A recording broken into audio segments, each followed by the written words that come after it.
And we know the situation in Ukraine escalated fast and furiously. Many of us still trying to understand what is going on between Russia and Ukraine and what this could all mean for all of us in the future. Joining us now is Dr. Philip W. Travis. He is a professor of history at State College of Florida, Manatee, Sarasota, with specializations in the Cold War and international relations. He is also the author of several books and articles on the Cold War. Thank you so much for joining us. Thank you for having me. So I have to ask you this first. Are you surprised this is happening?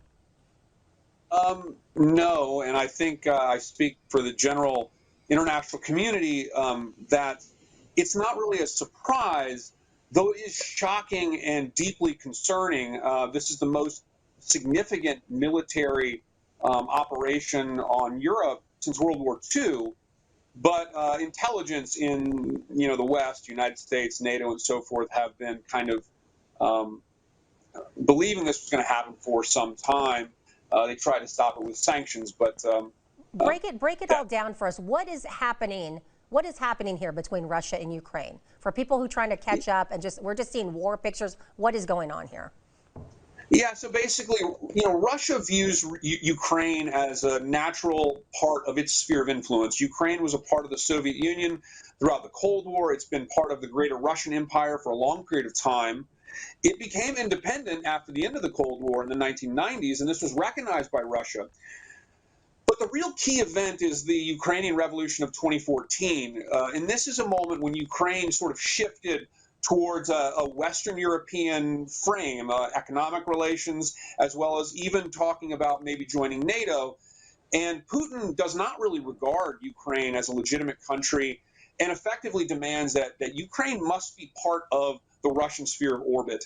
So after 2014, Putin annexed Crimea. He began backing separatists in the Donbas region, in the east of Ukraine, and of course now overtly trying to, really turn Ukraine into effectively a Russian satellite state, not in the way that we see in the case of Belarus, which is where many of the armies are attacking from in the north. Let's talk about the Cold War. You mentioned that. That was from 1945 to 1991 between the Soviet Union, Russia, the U.S. and its allies. NATO was involved. Do you see what is happening today in Ukraine and U.S. and NATO involvement? Is this a reboot of the Cold War? I mean, is this what kind of situation they're in right now?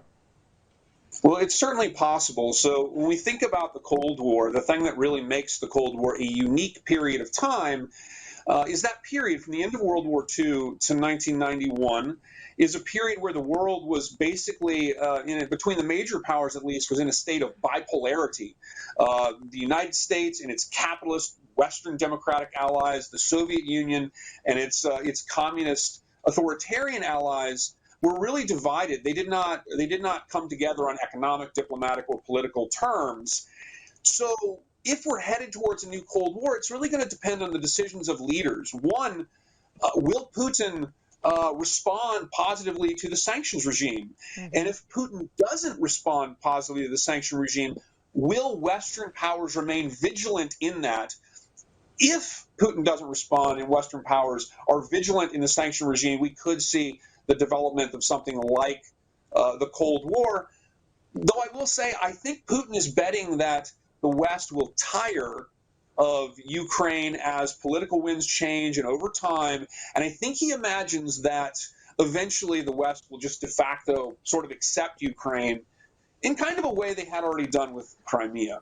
Well, we shall see. We're running out of time. I could ask you a whole lot more, but that was a great history lesson and just a current events lesson. So thank you so much, Professor Dr. Philip W. Travis of State College of Florida, Manatee, Sarasota. Thank you for educating all of us on the crisis in Ukraine tonight. Thank you so much. Thank you. Okay, coming up.